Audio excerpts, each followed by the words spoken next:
Good day, Doctor. I'm Yining from QIM501E Instructional Design and Delivery, and this is my presentation video.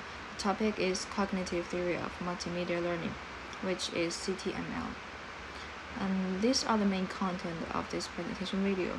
The first one is learning objectives, and author, introduction, key elements, cognitive load theory, 12 multimedia learning principles, educational video, application in educational video, and learning objectives. After watch this video, you will be able to understand what is CTML, the key elements of CTML, application of CTML in educational video, and 12 principles of multimedia learning. Let's meet the author. The author named Richard Mayer. He was born in 1947. He is an American educational psychologist. He earned his PhD in psychology in 1973 from University of Michigan. And with his work in multimedia learning, Mayer developed the cognitive theory of multimedia learning to explain how multimedia learning works and how we can best use it. He published his theory in a chapter of the same title in Cambridge Handbook of Multimedia Learning. And next is introduction. CTML is one of the theories of multimedia learning. It is derived from principle of multimedia. It points out that when information is conveyed in two forms of text and graphics, it can enable learners to learn more deeply than only using text presentation. A cognitive theory of multimedia learning is an interpretation of process by which learners change in their thinking during meaningful learning from multimedia instruction. And the next one is the key elements. The first one is dual channel. Learners have two relatively independent channels to process the received information. One is visual information, and the other one is auditory information. The second one, limited capacity. When learners process the received information, the amount of information they can process in each channel at the same time cannot exceed a limit. And the third one, active learning.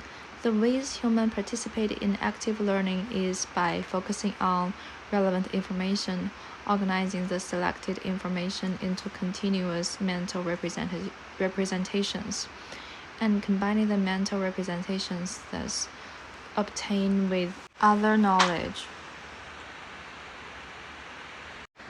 Sensory memory. Whenever learners are in the process of learning, new information is first recorded in their sensory memory and stored for a short period of time. Working memory. Structural or pictorial memory is created by actively processing incoming information. Long-term memory.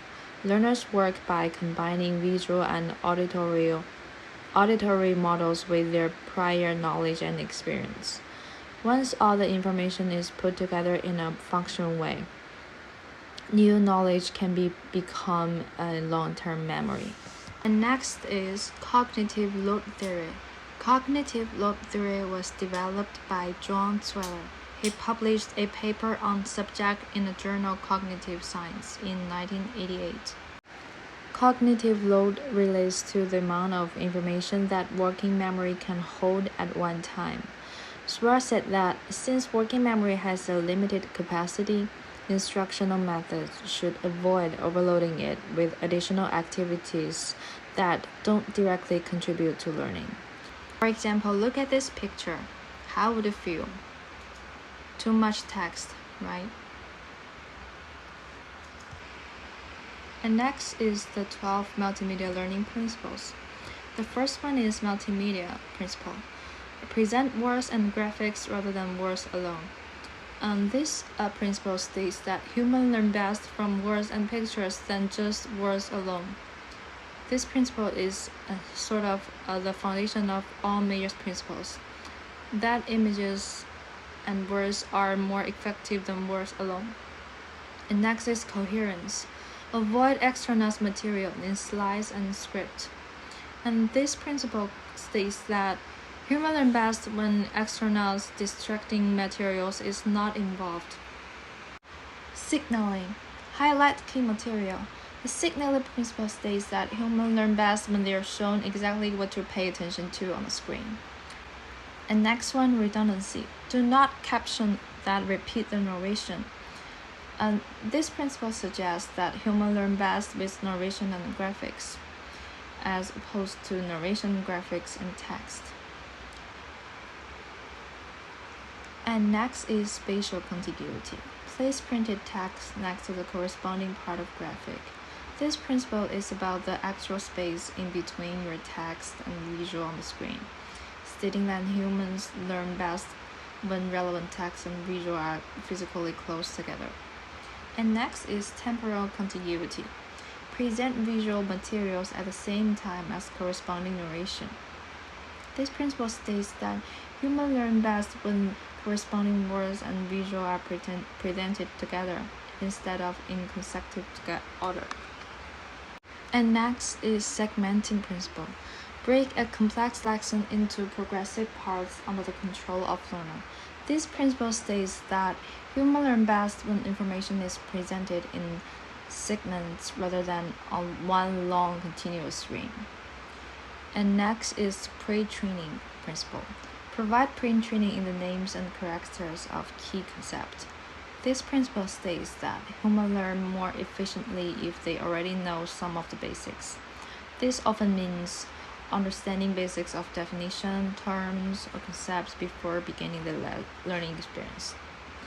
And next is modality. Present words as spoken text. This principle states that humans learn best from visual and spoken words than from visual and printed words. This doesn't mean that you should never use text on screen. It simply means that if there are visual and too much text, learner will be overwhelmed. And next is personalization. Use conversational language. This principle says that humans learn best from an informal conversational voice than an overly formal voice. Having a more casual voice actually improves the learning experience. And next is voice principle. Use appealing human voice. This principle states that humans learn best from a human voice than a computer voice. Well, Siri is getting pretty close. There is no submission for a human voice.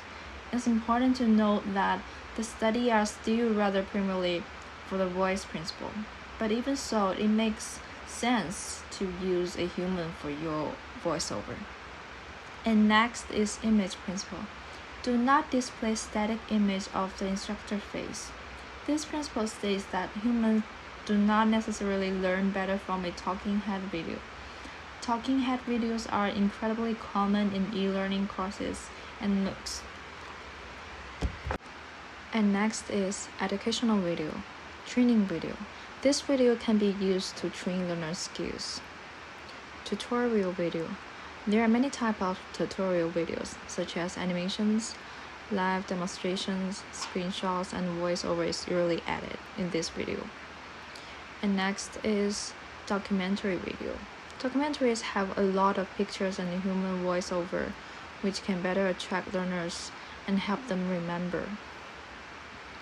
Presentation video.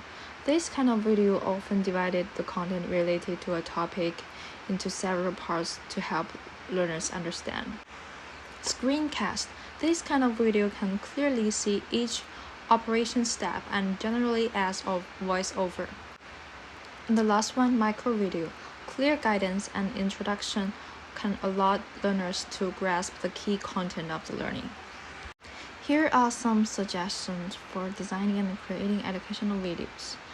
To provide learners with an effective learning experience, teacher needs to minimize irrelevant cognitive load. Below are 4 best practice methods. The first one is signaling. Show learners exactly what to pay attention to on the screen, like highlight the key elements. And the second is segmenting. Let the learners control their learning rate so they will perform better on recall text. And the third one is vetting. Delete unnecessary information in the video that may affect learners and cause learners to be distracted. Maximize the learner's auditory and visual reception of the effective information. And the last one, matching modality. Using both an auditory and visual system to process information can help increase processing in work memory and prevent memory overload. That's all from my presentation, and thank you for watching.